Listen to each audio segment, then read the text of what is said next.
Sono partiti per la serie numero 3. Alla corsia 1 Martello Davide Schionuoto, alla 2 Russo Cristian Sporting Club Verona, alla 3 De Carli Filippo Leo Sport, alla 4 Modenese Alex Adria Nuoto, alla 4 Capodaglio Padova Nuoto, alla 6 Busato Giovanni rappresentativa Idros, alla 7 Mazzurana Matteo rappresentativa Rosà e alla corsia 8 Rossi Matteo Mirano Nuoto.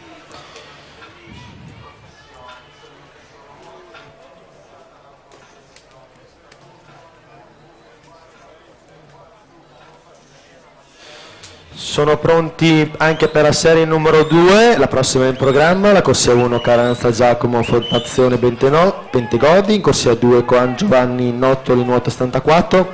alla 3 Dalfarra Mattia rappresentativa Rosà, alla 4 Tognolo Tommaso rappresentativa Rosà, in 5 Cirillo Pietro Piave Nuoto, in 6 Tonetto Gianmarco Stile Libero SSD, alla 7 Finotto Stefano rappresentativa Idros e in 8 con Lorenzo Nottoli Nuoto 74.